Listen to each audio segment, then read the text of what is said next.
Hello students, I am Himanshu and I welcome you all on HiMent. Yesterday in our previous class we have discussed about chemical reactions and chemical equations. And along with this we have also discussed about how to write a chemical equation and balancing of chemical equation and how to make your chemical equation more informative. All these things we have discussed in our previous class, so make sure you have watched that video. We will pin the link in the description box. So now today in this class we are going to discuss the types of chemical reaction. So let's begin the video.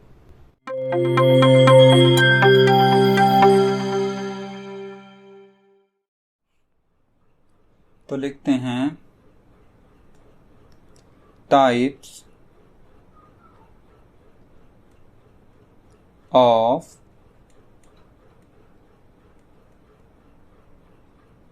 chemical reactions.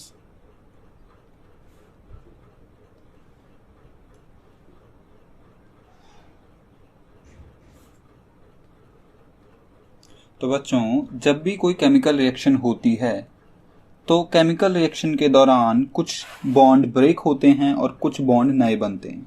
तो पहले लिखते हैं हम chemical point बना के chemical reaction involve breaking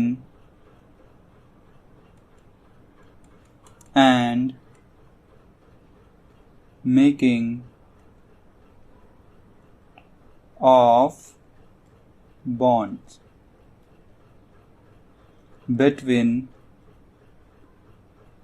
atoms to produce new substance.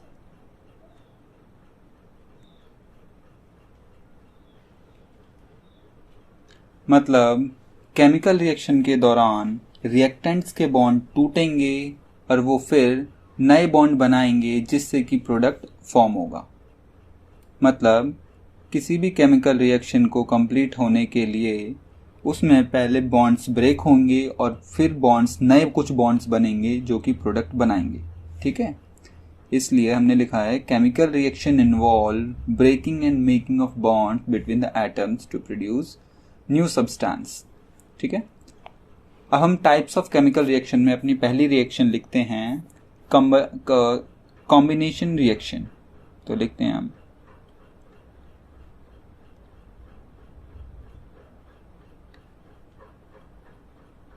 Combination reaction. Combination reaction में होता क्या है कि दो या दो से ज़्यादा सब्सटेंस मिलकर एक सिंगल प्रोडक्ट बनाते हैं।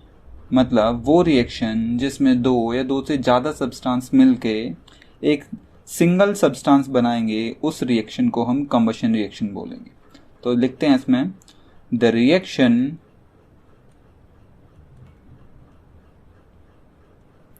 in which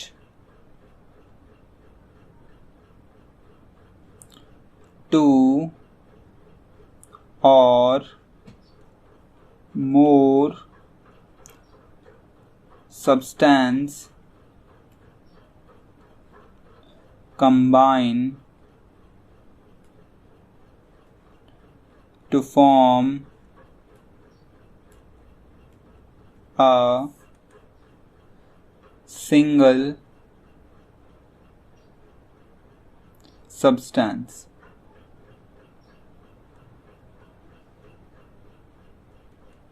Under suitable condition.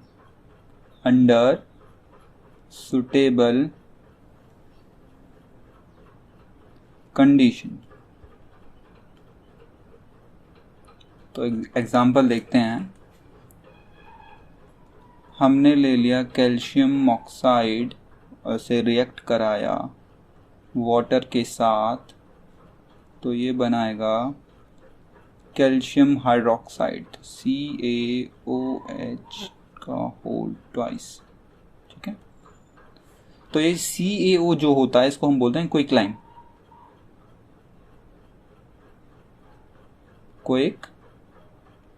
Lime, और ये जो कैल्शियम हाइड्रोक्साइड होता है इसको हम बोलते हैं slaked lime.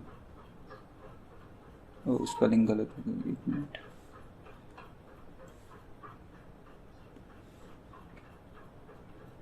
SLAKED slaked lime. तो इस रिएक्शन में देखो क्या हुआ बच्चों, हमने कैल्शियम ऑक्साइड लिया और एक वाटर लिया, जब दोनों को आपस में रिएक्ट कराया तो इसने एक कंपाउंड बना दिया कैल्शियम हाइड्रोक्साइड, जिसको हम बोलते हैं स्लेक्ड लाइम। मतलब दो सब्सटेंस मिले, कंबाइन हुए और उन्होंने एक सिंगल प्रोडक्ट बना दिया, ठीक है। एक और देख लेते हैं, अगर इसी में अगर हम इस कैल्शियम हाइड्रोक्साइड को कार्बन डाइऑक्साइड के साथ रिएक्ट करा दें तो CaOH2 का हमने रिएक्शन करा दिया CO2 के साथ, तो ये बना लेता है कैल्शियम कार्बोनेट प्लस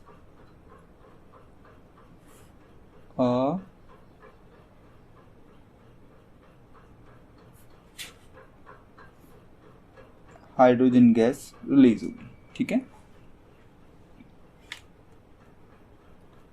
तो ये जो होता है ये था हमारा स्लेक्ड लाइम।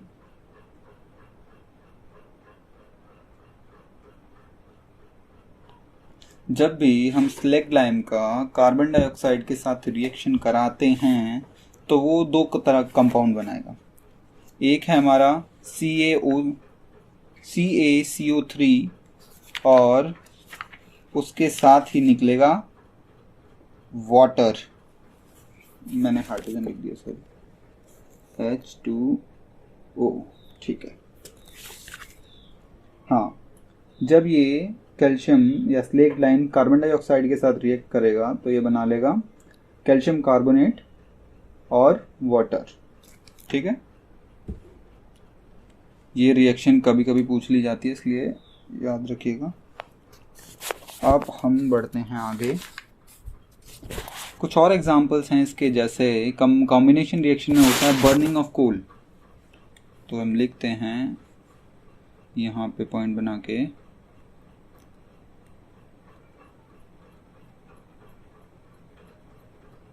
बर्निंग ऑफ कोल।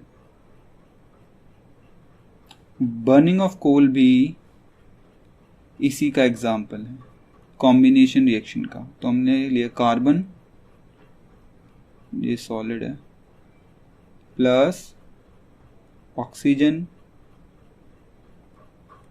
जब ये रिएक्शन का होगी तो ये CO2 बनाएगी। तो इस बर्निंग ऑफ कोल में होगा क्या, हमने कोल का रिएक्शन ऑक्सीजन के साथ करा दिया, मतलब कोल को हमने बर्न करा दिया ऑक्सीजन की प्रेजेंस में, तो उसमें CO2 गैस ही रिलीज होगी, ठीक है। तो ये भी कॉम्बिनेशन रिएक्शन का एग्जाम्पल है। तो एक और इसमें होता है कि फॉर्मेशन ऑफ वाटर फ्रॉम, हम लिख लेते हैं formation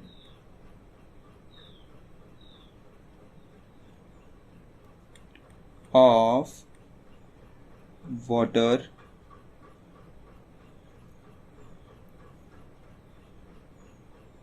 from H2 hydrogen gas और एंड ऑक्सीजन, ठीक है। इसमें क्या होगा, हाइड्रोजन और ऑक्सीजन मिलके वाटर फॉर्म करेंगे। तो हम लिखते हैं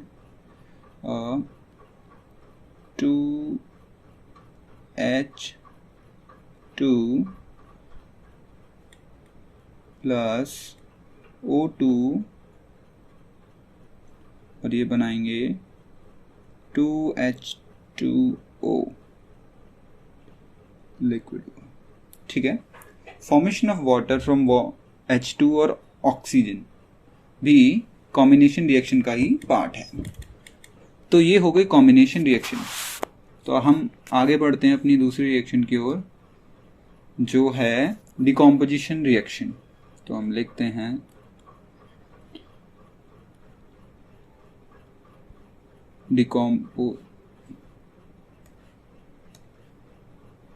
decomposition reaction. DECOMPOSITION, decomposition reaction।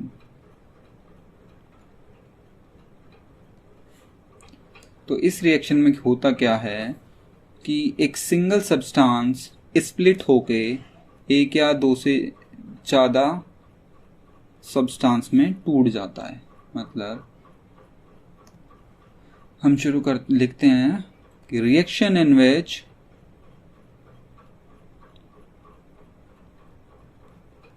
in which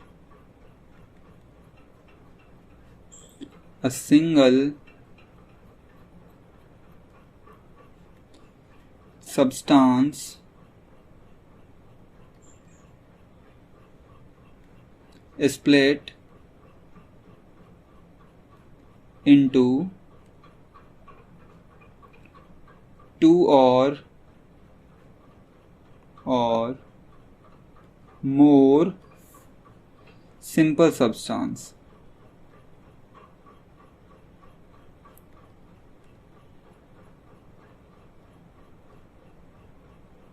under suitable condition, under suitable condition। मतलब वो रिएक्शन जिसमें एक सब्सटेंस स्प्लिट कर जाएगा दो या दो से ज़्यादा सब्सटेंस में, तो उसको हम बोलेंगे डिकम्पोजिशन रिएक्शन। तो इसमें 2 पॉइंट हम लिख लेते हैं कि जो डिकम्पोजिशन रिएक्शन होगी वो ऑपोजिट होगी कॉम्बशन रिएक्शन के। तो जो डिकम्पोजिशन रिएक्शन है वो ऑपोजिट है, opposite of combination reaction.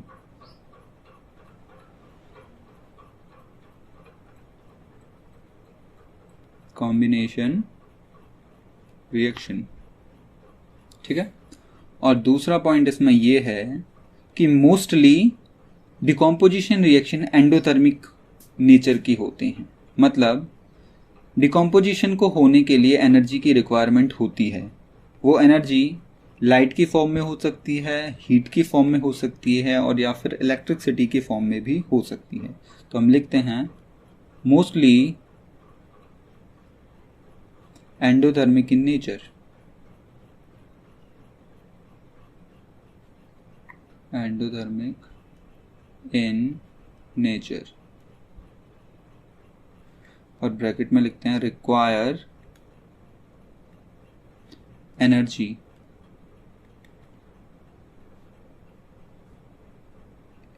in form of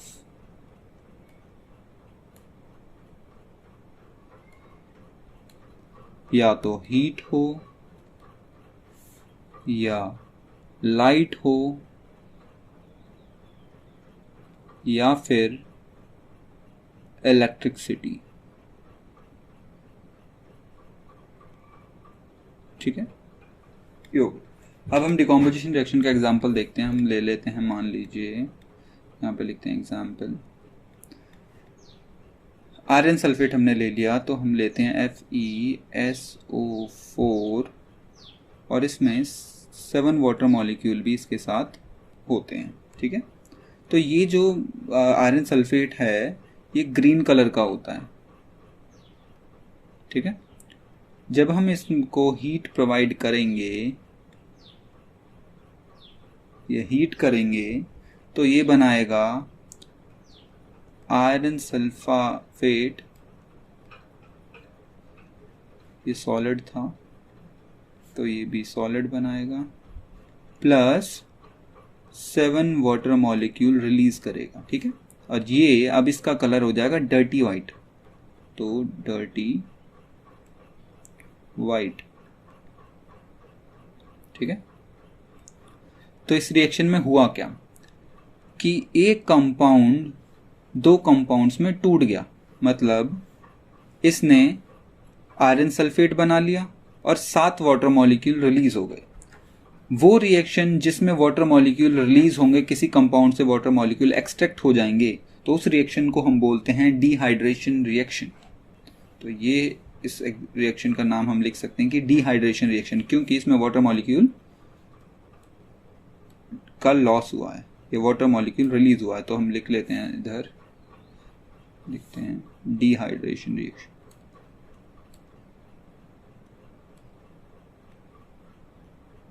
dehydration reaction, ठीक है।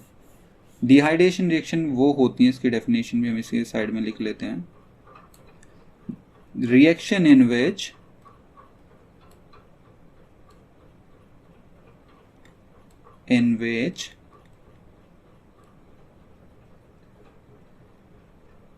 a hydrated salt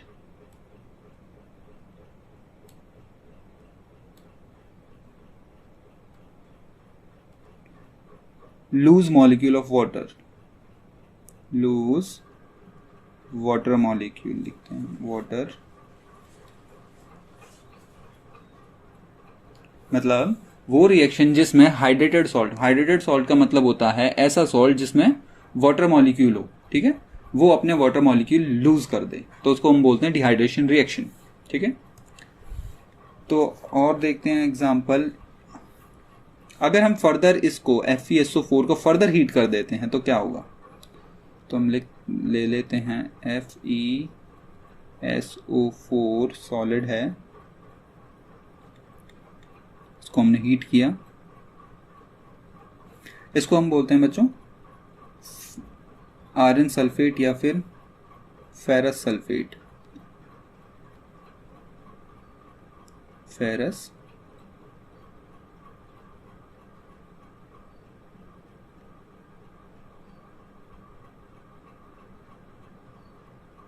sulphate. एक मिनट, ओके ठीक है। तो ये बना लेगा Fe2O3 solid,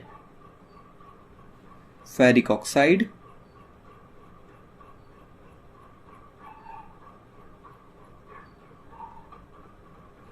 plus SO2 gaseous plus SO3 ये भी गैसियस।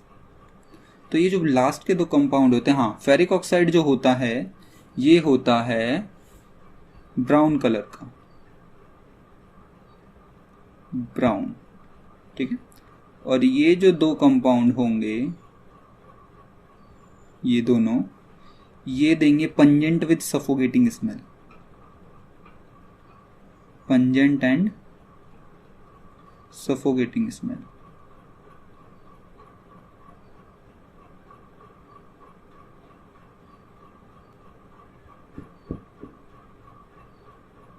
ठीक है। इसे हम फिर से लिख देते हैं सही से,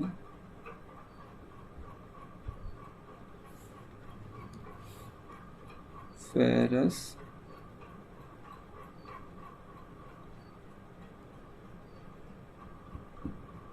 सल्फेट, ठीक है।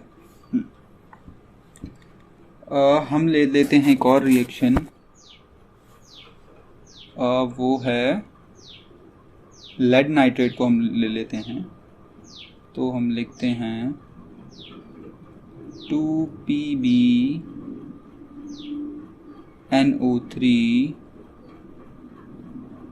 होल ट्वाइस सॉलिड, इसको हमने हीट कर दिया। हीट को बच्चों हम इस ट्राइंगल सिंबल से रिप्रेजेंट करते हैं, ठीक है, ऐसे भी लिख सकते हैं। तो ये हमें बना के देगा 2PbO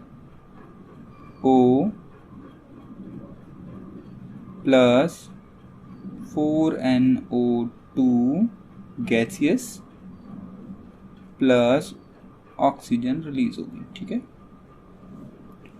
तो जो लेड नाइट्रेट है बच्चों, इसको बोलते हैं लेड नाइट्रेट, लेड नाइट्रेट, ये वाइट क्रिस्टल सॉलिड होता है, लिखते हैं वाइट क्रिस्टल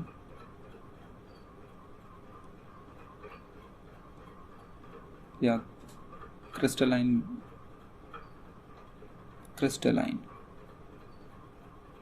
सॉलिड,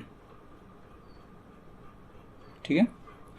अब इसने बनाया लेड ऑक्साइड, ये होता है lead oxide.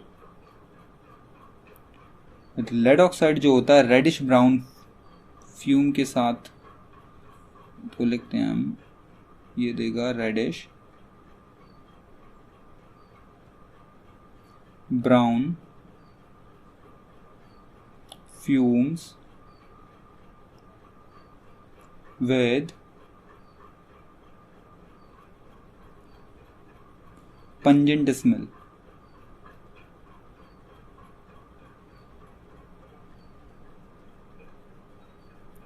Evolve.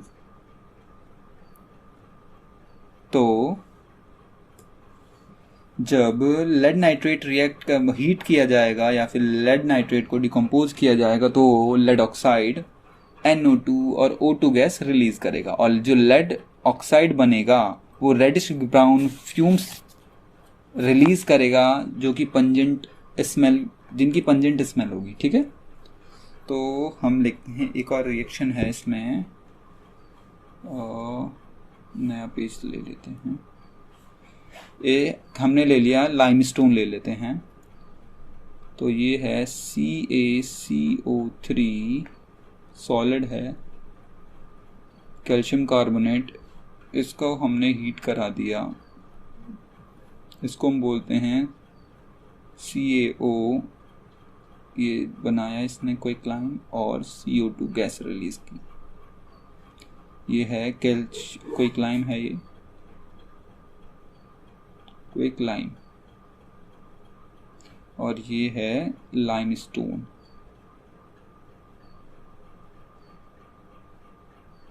Limestone, calcium carbonate को बच्चों हम लाइमस्टोन बोलते हैं। ठीक है, अब देखिएगा ध्यान से, हमने सबसे पहले एक वो ले लेते हैं,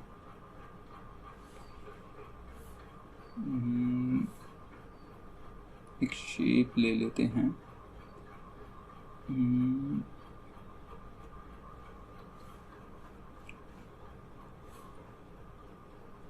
सॉरी,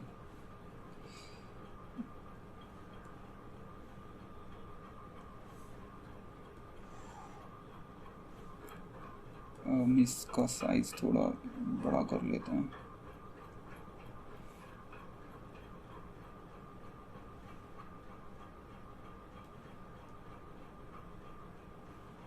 ठीक है,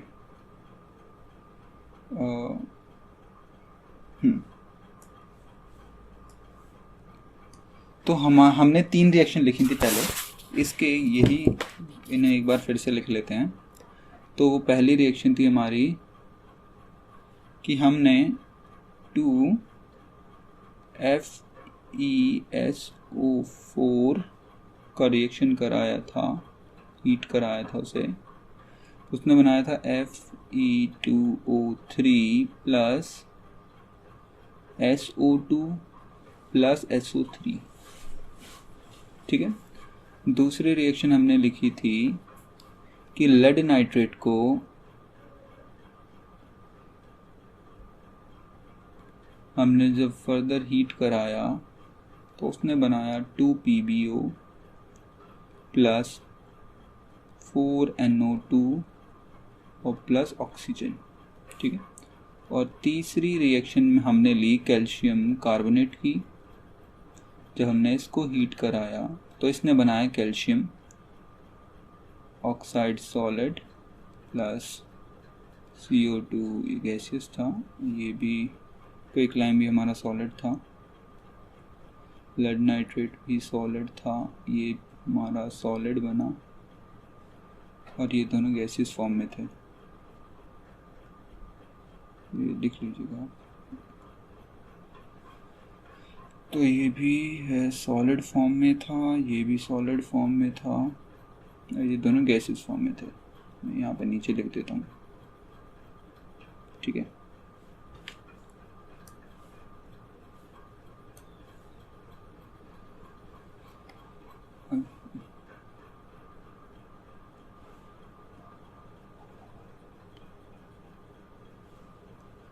तो बच्चों ये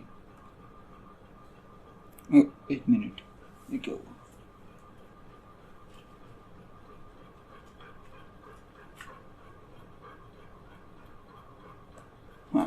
अब ठीक है,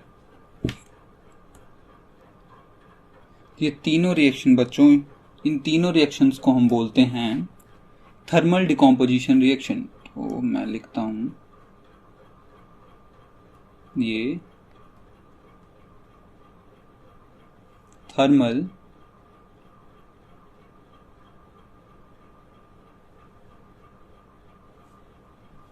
डिकम्पोजिशन रिएक्शन। ठीक है, क्यों बोलते हैं इन्हें थर्मल डिकम्पोजिशन रिएक्शन, या फिर क्या होती हैं थर्मल डिकम्पोजिशन रिएक्शन? तो हम लिखते हैं द रिएक्शन विच कैरीड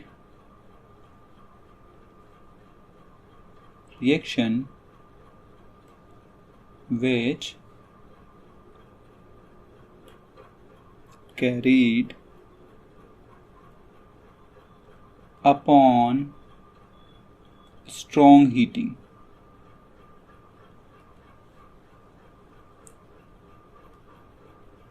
मतलब जो रिएक्शन स्ट्रॉन्ग हीटिंग या हीट प्रोवाइड करके जो रिएक्शन होगी उसको हम बोलेंगे थर्मल डिकम्पोजिशन रिएक्शन। ठीक है, ये बच्चों अलग अलग पार्ट हैं डिकम्पोजिशन रिएक्शंस के ही।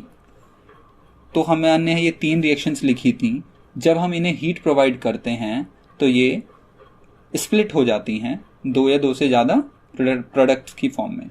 तो जब हम किसी भी रिएक्शन में हीट प्रोवाइड करेंगे तो उस रिएक्शन को ब्रेक करने के लिए या स्प्लिट करने के लिए, अलग अलग प्रोडक्ट बनाने के लिए, तो वो रिएक्शंस होंगी थर्मल डिकम्पोजिशन रिएक्शन। ठीक है, तो इससे मैं थोड़ा सा छोटा और कर लेता हूँ। हाँ, अब ठीक है। तो अब हम अपनी अगली रिएक्शन लिखते हैं, वो है, मान लीजिए हमने 1 मिनट, शायद, हाँ, हमने वाटर जो कि लिक्विड फॉर्म में है इसका इलेक्ट्रोलिसिस करा दिया।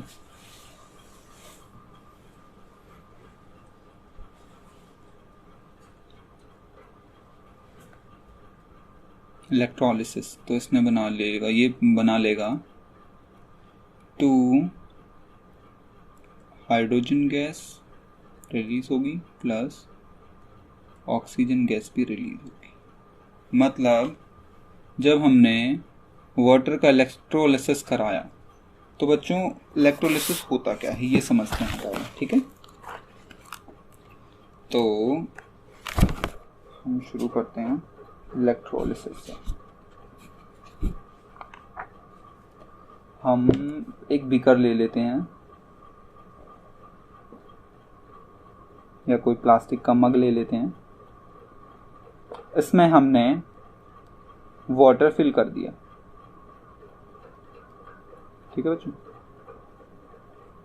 Pure water. ठीक है, तो आपको पता होगा बच्चों कि जो प्योर वाटर होता है उसमें आयंस नहीं होते।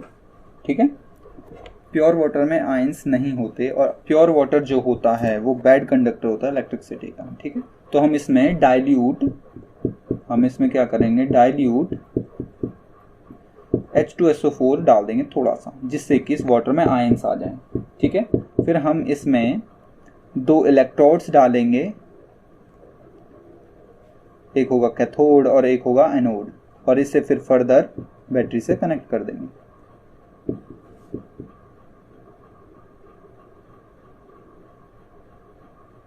ठीक है, ये हमने बैटरी से कनेक्ट कर दिया। तो बच्चों होगा क्या, जब हम इस सॉल्यूशन में इलेक्ट्रिसिटी पास कराएंगे तो जो वाटर है ये वाटर हाइड्रोजन गैस और ऑक्सीजन गैस में ब्रेक होना शुरू कर देगा। ठीक है, मतलब हाइड्रोजन वाटर से अलग हो जाएगी और ऑक्सीजन अलग होनी शुरू हो जाएगी। इसी को हम बोलते हैं इलेक्ट्रोलिसिस रिएक्शन। मतलब हम कह सकते हैं कि splitting of water. Electrolysis reaction में होता क्या है, अगर हमें मान लीजिए वाटर से हाइड्रोजन और ऑक्सीजन अलग करना है तो उसके लिए हमें इलेक्ट्रोलिसिस करनी होगी, मतलब हाइड्रोजन और ऑक्सीजन को अलग करना होगा। तो उसके लिए हम क्या करते हैं, इलेक्ट्रिसिटी का यूज करते हैं। ठीक है, तब जाके हाइड्रोजन और ऑक्सीजन वाटर से अलग हो पाते हैं। तो इसको हम इलेक्ट्रोलिसिस, इस प्रोसेस को हम इलेक्ट्रोलिसिस कहते हैं, ठीक है, या फिर इलेक्ट्रोलिसिस रिएक्शन भी हम इसे बोल सकते हैं, क्योंकि हमने क्या किया, इस वाटर को स्प्लिट करने के लिए या ब्रेक करने के लिए इलेक्ट्रिसिटी का यूज़ किया, ठीक है। तो ये हो गई इलेक्ट्रोलिसिस। ये आप ध्यान रखिएगा इलेक्ट्रोलिसिस क्या होता है और इससे हम वाटर को कैसे स्प्लिट करेंगे, ठीक है। तो ये हो गई हमारी रिएक्शन, ये मैं रब कर देता हूँ, ठीक है। अगली है हमारी रिएक्शन, हाँ अगली रिएक्शन है हमारे पास, हम लिख लेते हैं। हमने AgCl ले लिया जो कि सॉलिड होता है और वाइट कलर का होता है, ठीक है, वाइट।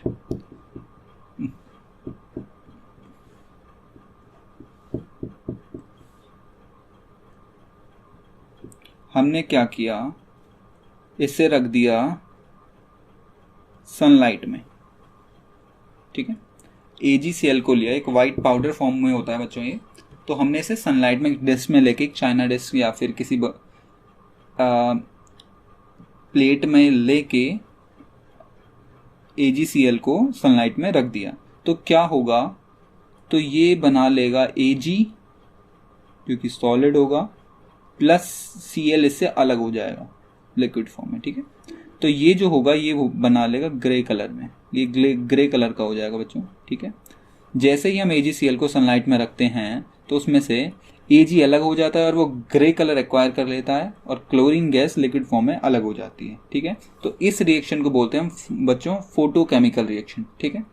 फोटोकेमिकल रिएक्शंस वो रिएक्शंस होती हैं जो लाइट की प्रेजेंस में होती हैं, ठीक है। एक और इसका एग्जाम्पल हम ले लेते हैं, हम AgBr ले लेते हैं, सिल्वर ब्रोमाइड, ठीक है। ये भी सॉलिड कलर का होता है, सॉलिड होता है लेकिन ये येलो कलर का होता है। हमने इसका रिएक्शन करा दिया लाइट के साथ, ठीक है। लाइट को बच्चों हम H nu की फॉर्म में भी लिखते हैं, ठीक है। अब हम लाइट को H nu की फॉर्म में क्यों लिखते हैं ये आप फर्दर हायर क्लासेस में पढ़ोगे, ठीक है। तो हमने लाइट के में इसका रिएक्शन कराया तो ये बना देगा 2Ag सॉलिड, पर ये भी बच्चों ग्रे कलर का हो जाएगा, ठीक है, प्लस Br2 गैसियस फॉर्म में रिलीज हो जाएगा, ठीक है। ये लाइट येलो होता है, येलो हम इसमें लिखते हैं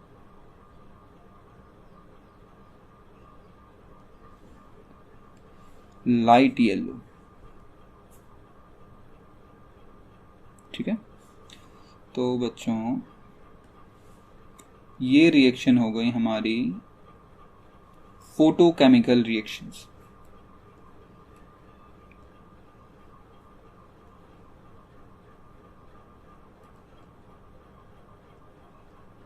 फोटोकेमिकल रिएक्शन बच्चों वो होती हैं जो लाइट की प्रेजेंस में होती हैं। तो लिखते हैं हम reaction which occur in presence of light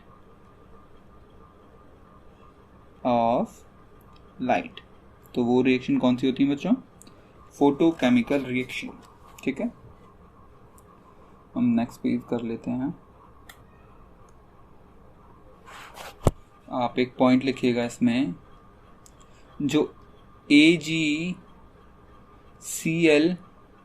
and AgBr जो हैं वो यूज्ड किए जाते हैं in black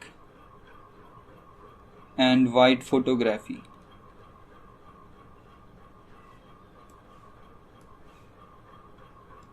black and white photography,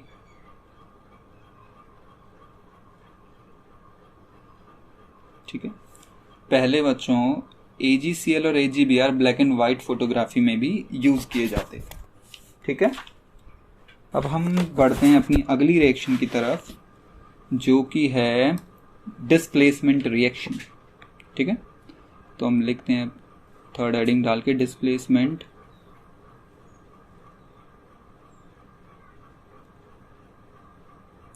reaction.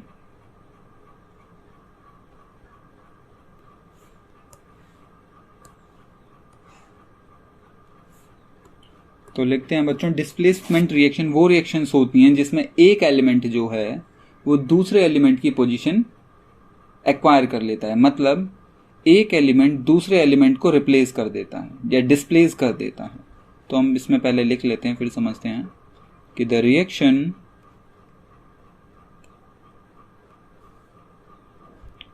in which one element takes the position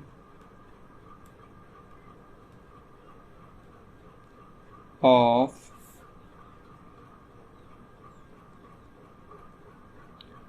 another element in a compound।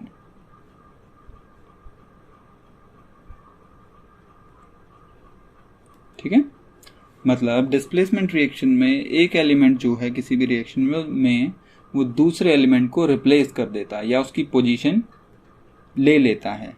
ठीक है, तो इसमें भी हम 2 पॉइंट्स देख लेते हैं। डिस्प्लेसमेंट रिएक्शन कॉमन होती है मेटल्स में। ठीक है, तो लिखते हैं common in metals.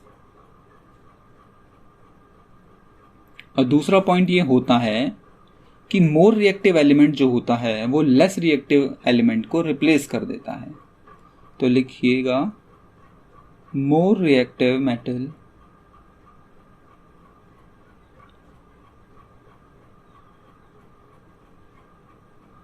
displace less reactive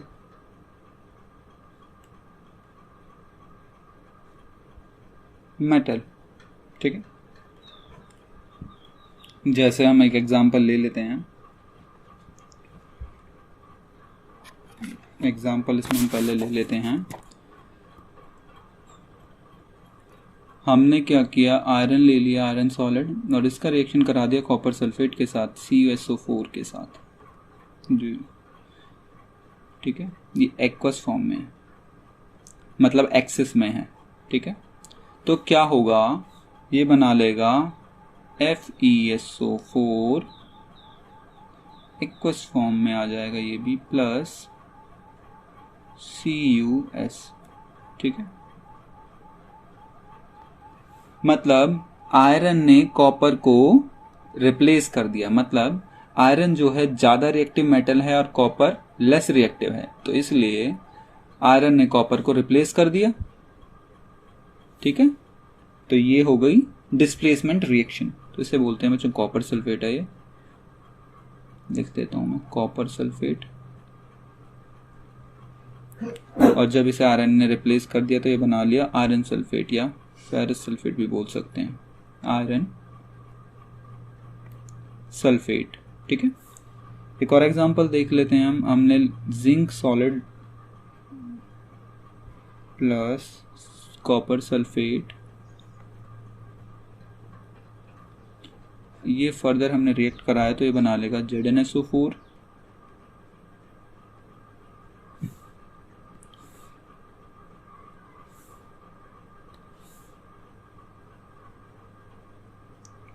plus CuS। ठीक है, मतलब इस रिएक्शन में भी जिंक ने कॉपर को डिस्प्लेस कर दिया या रिप्लेस कर दिया। ठीक है, तो मतलब जिंक जो है ज्यादा रिएक्टिव मेटल है और कॉपर लेस रिएक्टिव। ठीक है, एक एग्जांपल और देख लेते हैं हम। लेड है, इसका हमने रिएक्शन करा दिया क्यूप्रिक क्लोराइड के साथ, क्यूप्रिक क्लोराइड CuCl2, इसे बोलते हैं बच्चों cupric chloride, CuPrIC, cupric chloride. ठीक है, तो ये बनाएगा lead chloride PbCl2 plus copper in solid form. ये बना दिया लेड क्लोराइड। तो बच्चों इस रिएक्शन में भी लेड जो है हमारा वो ज़्यादा रिएक्टिव है कॉपर से, ठीक है। तो क्वेश्चन ये आता है कि हमें कैसे पता चलेगा कि कौन सा मेटल ज़्यादा रिएक्टिव है और कौन सा मेटल लेस रिएक्टिव है।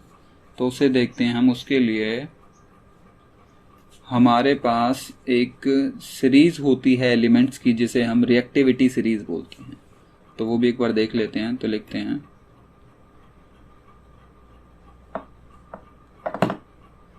रिएक्टिविटी सीरीज, सॉरी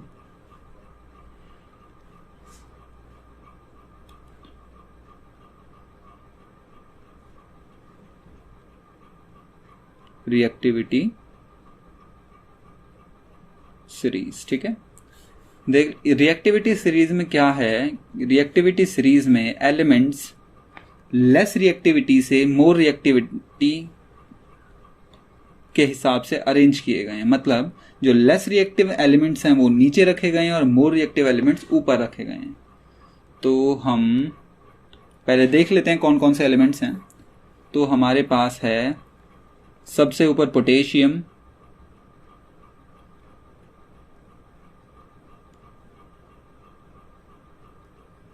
जिसे हम K से रिप्रेजेंट करते हैं।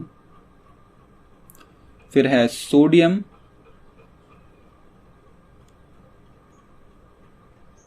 इसे हम Na से रिप्रेजेंट करते हैं, ठीक है। फिर है हमारे पास कैल्शियम,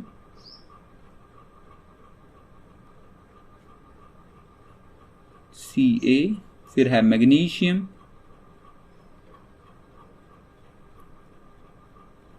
इसे हम Mg से रिप्रेजेंट करते हैं। फिर है एल्युमिनियम,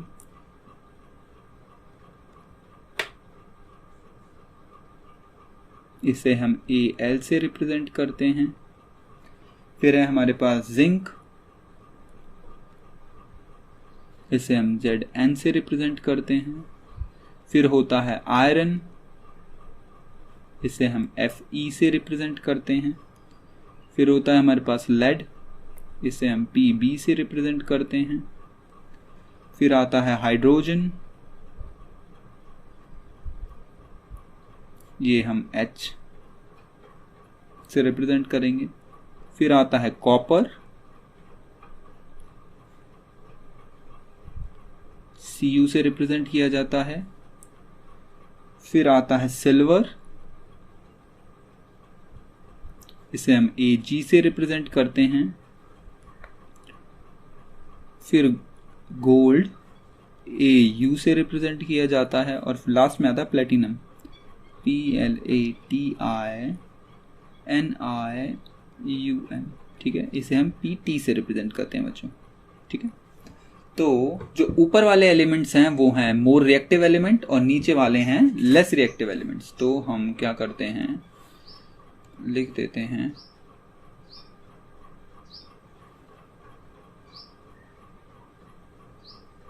ठीक है।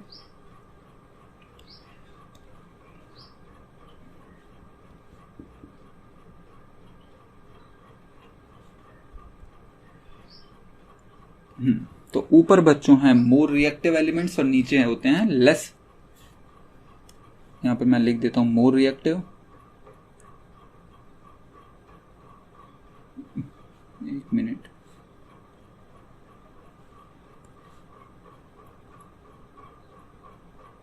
मोर रिएक्टिव, और नीचे होते हैं हमारे लेस रिएक्टिव, लेस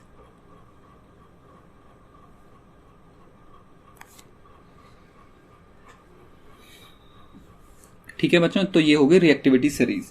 ये रिएक्टिविटी सीरीज आपको ध्यान रखनी है तो आप इजीली डिस्प्लेसमेंट रिएक्शन का सही प्रोडक्ट बना पाओगे। अगर आपको ये याद नहीं है तो आप गलती कर सकते हो। तो अब बात आती कि सर इसे याद कैसे करें इतनी लंबी को, मतलब इन एलिमेंट्स को ऐसे सीरीज में कैसे याद करें। तो आप कुछ भी निमोनिक्स बना सकते हो। जैसे हम बनाते हैं अपना कि के से हो गया कैटरीना। कैटरीना ने कार मांगी ऑल्टो जेन फरारी। ठीक है, तो हम निमोनिक्स लिख लेते हैं। आप ऐसे याद कीजिएगा तो आप इजीली से याद कर पाएंगे। ठीक है, तो हम लिखते हैं कैटरीना, के से कैटरीना, ये ने हो जाएगा, ने कार मांगी, ए से ऑल्टो, जेन फरारी।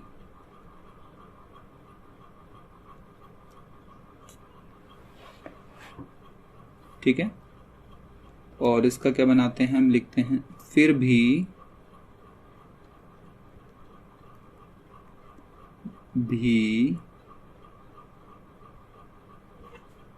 मिली है, एच से है,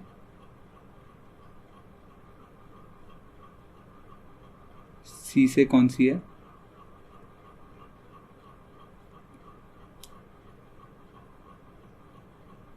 क्रूजर, अर्बन क्रूजर होती है ना, फिर भी मिली है क्रूजर, सी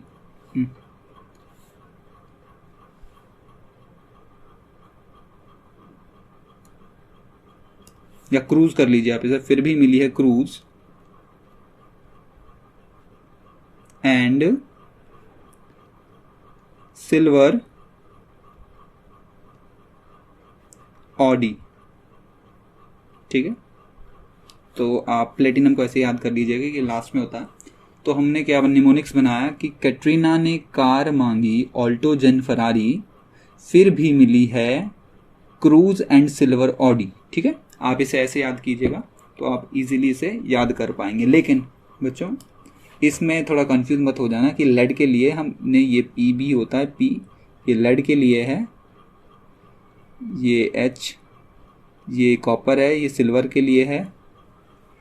ये हमने सिर्फ निमोनिक्स बनाए हैं, लेकिन आपको एलिमेंट्स यही याद रखने हैं। ठीक है, याद करने के लिए। और पीटी लास्ट में होता है, ये आप ऐसे इसे याद रखिएगा। ठीक है, कि कैटरीना ने कार मांगी ऑल्टो जेन फरारी, फिर भी मिली है क्रूज एंड सिल्वर ऑडी। ठीक है, ये हो गई हमारी डिस्प्लेसमेंट रिएक्शन। अब बच्चों डिस्प्लेसमेंट रिएक्शन से हम आगे बढ़ेंगे तो आती है डबल डिस्प्लेसमेंट रिएक्शन। तो हम हमारी कौन सी रिएक्शन है, चौथी, हाँ, तो फोर्थ रिएक्शन है हमारे पास डबल डिस्प्लेसमेंट रिएक्शन। तो लिखते हैं हम double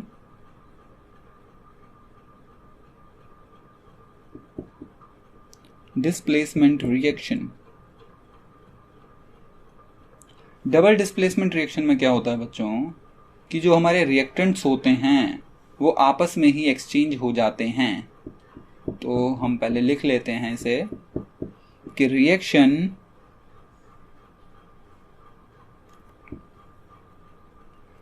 in which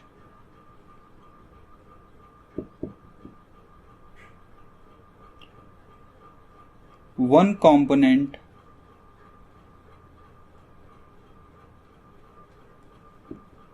of both the reactant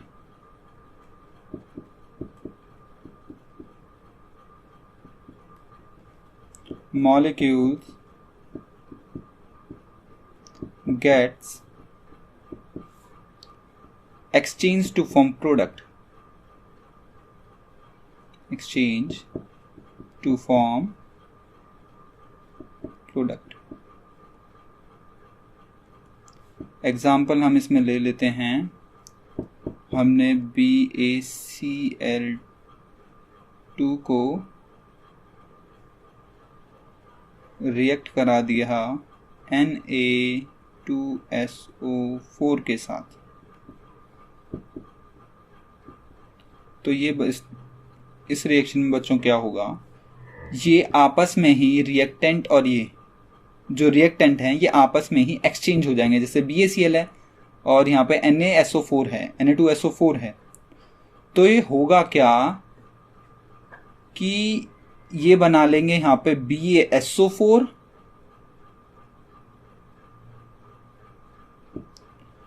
plus, और ये Na जो है वो Cl के साथ कंबाइन हो जाएगा, तो ये बना लेगा NaCl।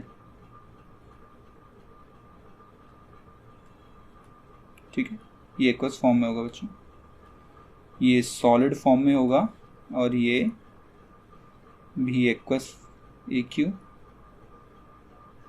ये भी AQ फॉर्म में होगा। ठीक है, तो हुआ क्या बच्चों इस डबल डिस्प्लेसमेंट रिएक्शन में कि रिएक्टेंस मॉलिक्यूल्स जो होते हैं वो आपस में ही एक्सचेंज होके दो प्रोडक्ट बना लेते हैं। ठीक है, तो ये जो बच्चों BaSO4 बना है, बेरियम सल्फेट जो बना है, ये होता है वाइट PPT होता है ये, तो हम लिख देते हैं नीचे वाइट, लिख देते हैं हम वाइट PPT, वाइट PPT। ठीक है, तो बच्चों एक और रिएक्शन देख लेते हैं हम डबल डिस्प्लेसमेंट रिएक्शन में, जो कि आपकी NCERT के में एक एक्टिविटी की फॉर्म में पहले भी दी हुई थी, तो हम उसे अब देख लेते हैं। हमने क्या किया, लेड नाइट्रेट को PbNO3 का रिएक्शन Ki के साथ कराया। ठीक है, ये वो पोटेशियम आयोडाइड Ki जो होता है बच्चों, पोटेशियम आयोडाइड होता है। जब ये रिएक्शन होगा तो ये भी एक तरह का डबल डिस्प्लेसमेंट रिएक्शन है। प्रोडक्ट जो बनेगा वो रिएक्टेंस मॉलिक्यूल क्या करेंगे, आपस में एक्सचेंज हो जाएंगे। तो इसमें क्या बनेगा, PBI बनेगा, PbI2, यहाँ पे 2 भी है, तो हम लिखते हैं PbI2 प्लस ये बच्चों PbI2 जो बना ये PPT की फॉर्म में बनेगा। ठीक है, येलो कलर का ये PPT बनाता है और ये बना देगा KNO3 यहाँ पे, पोटेशियम नाइट्रेट। तो ये जो बच्चों होता है ये येलो कलर का PPT बनाता है, और बच्चों PPT को हम इस साइन से डिनोट करते हैं, ये हम पहले देख चुके हैं। ठीक है, तो ये हो गई हमारी डबल डिस्प्लेसमेंट रिएक्शन। तो अब अगली रिएक्शन है हमारे पास बच्चों, वो है ऑक्सीडेशन एंड रिडॉक्स रिएक्शन। ठीक है, तो ये कौन सी थी हमारी, 4th थी। पहली रिएक्शन कौन सी थी हमारी, कॉम्बिनेशन रिएक्शन थी, दूसरी डिकॉम्पोजिशन रिएक्शन, तीसरी डिस्प्लेसमेंट, चौथी थी डबल डिस्प्लेसमेंट, और पांचवी होगी क्या, ऑक्सीडेशन एंड रिडॉक्स रिएक्शन। तो हम 5th डाल के लिखते हैं oxidation and redox reaction, sorry reduction,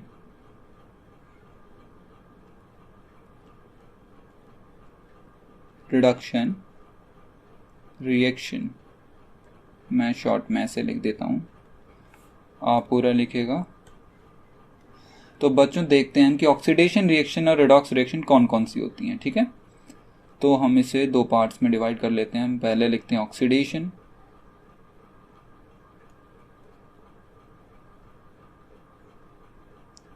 और इधर लिखते हैं हम redox, sorry reduction, not redox, reduction. ठीक है, अब हम इन्हें सेपरेट कर लेते हैं। ठीक है,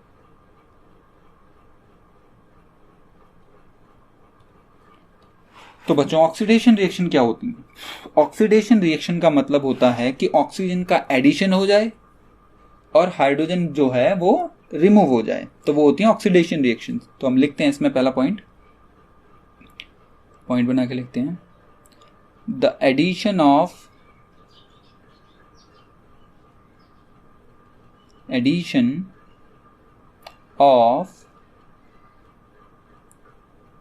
oxygen and removal of hydrogen from a substance या फिर हाँ सब्सटेंस, तो वो होती है बच्चों ऑक्सीडेशन रिएक्शन। रिडॉक्स रिएक्शन वो रिएक्शंस होती हैं जिनमें हाइड्रोजन का एडिशन हो जाए और ऑक्सीजन रिमूव हो जाए। तो इसमें हम लिखते हैं the addition of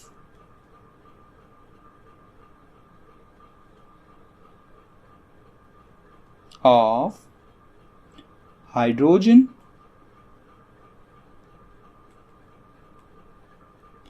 and removal of oxygen from a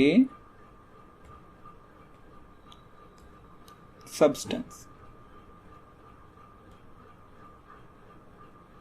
ठीक है, या फिर बच्चों हम एक पॉइंट और देख लेते हैं इसमें कि ऑक्सीडेशन में होता क्या है, इलेक्ट्रॉन का लॉस होता है। तो इसमें होता है ऑक्सीडेशन में लॉस ऑफ इलेक्ट्रॉन और रिडक्शन में होता है gain of electron, gain of electrons. ठीक है, ये हम आगे देख लेंगे एक एग्जाम्पल के तौर पे, इस पॉइंट को भी हम कंसिडर कर लेंगे। ठीक है, तो हम इसे समझते हैं एक एग्जाम्पल से। तो मैं इस टेबल को पहले क्लोज करता हूं।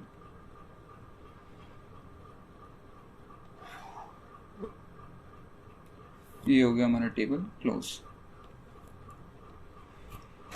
तो बच्चों हमने क्या लिया, कॉपर को एग्जाम्पल के तौर पे हम समझते हैं। हमने कॉपर को, अरे एक मिनट,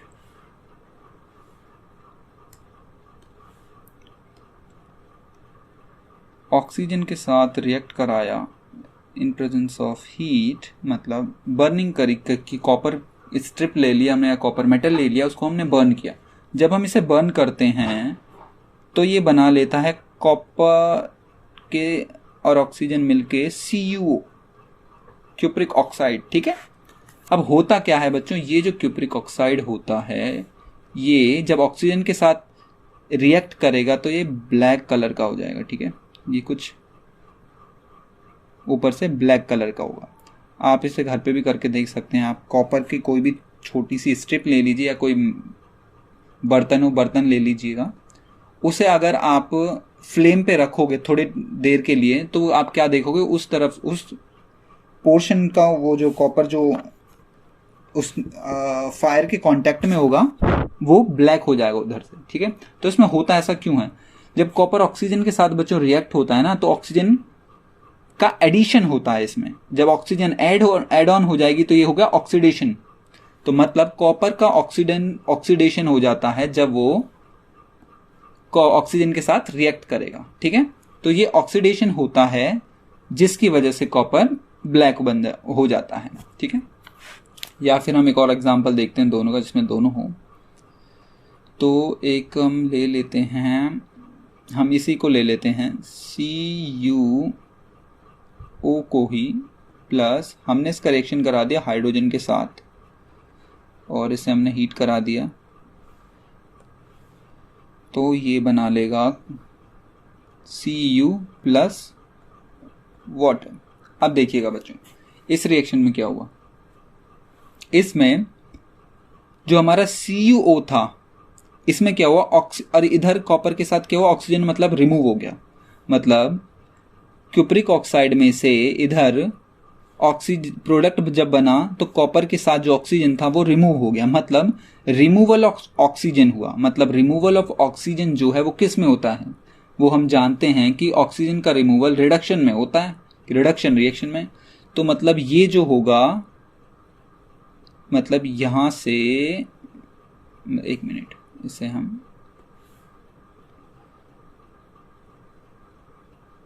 ऐसे देखते हैं।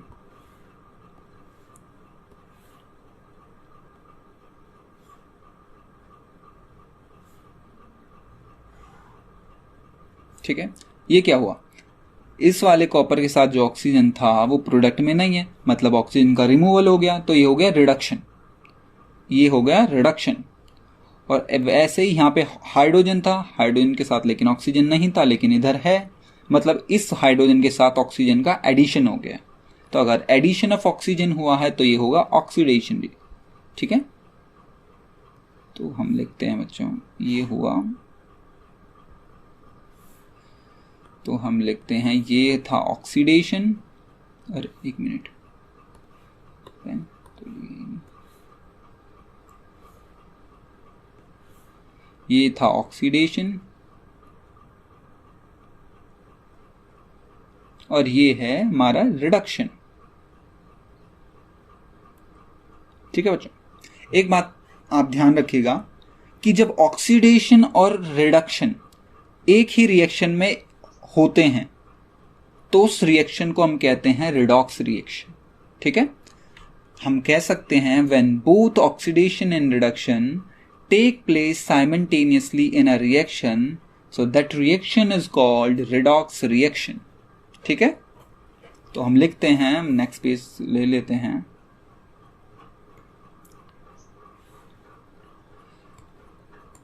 तो हम लिखते हैं पॉइंट बना के, when both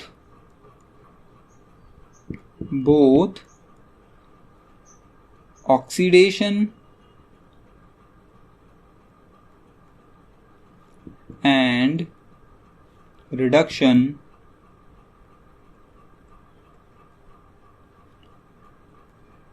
take place simultaneously, simultaneously,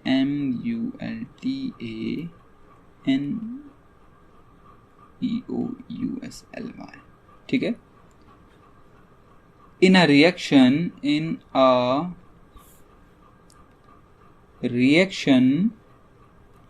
is called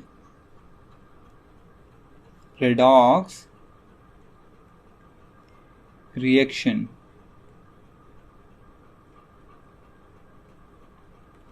ऐसी रिएक्शन बच्चों जिसमें ऑक्सीडेशन और रिडक्शन एक साथ होंगे तो उस रिएक्शन को हम बोलेंगे रिडॉक्स रिएक्शन, ठीक है। ये आप याद रखेंगे, ठीक है। एक और एग्जांपल देख लेते हैं हम इसमें, एक मिनट।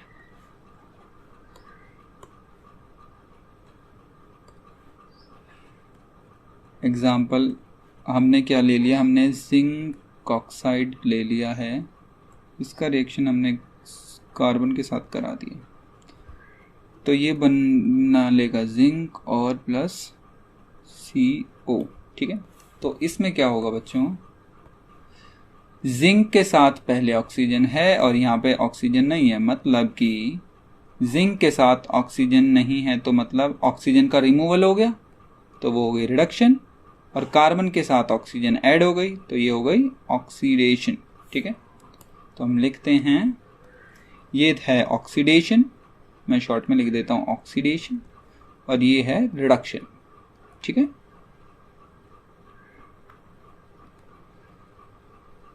अब देख लेते हैं एक एग्जांपल और देख लेते हैं। हमने क्या लिया, MnO2 लिया,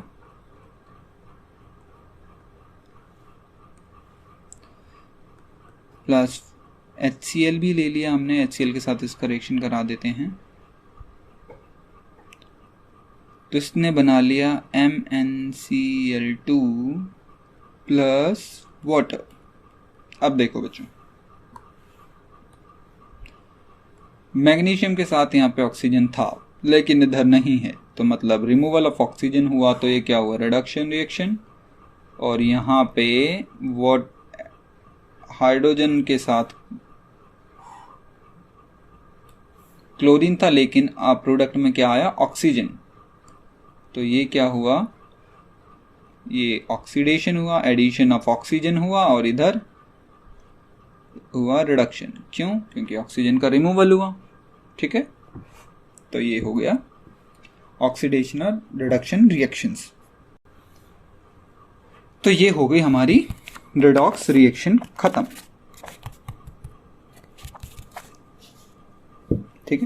अब अगली क्लास में हम देखेंगे कि इफेक्ट्स क्या क्या होते हैं रिडॉक्स रिएक्शन की, effects of redox reaction in our daily life. ठीक है, अब हम फर्दर जो है वो अपनी नेक्स्ट क्लास में देखेंगे।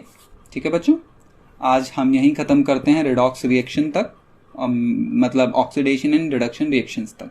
ठीक है, अब आप इसे अच्छे से रिवाइज कीजिएगा। ठीक है, मिलते हैं अब नेक्स्ट क्लास में। So till then stay tuned with us.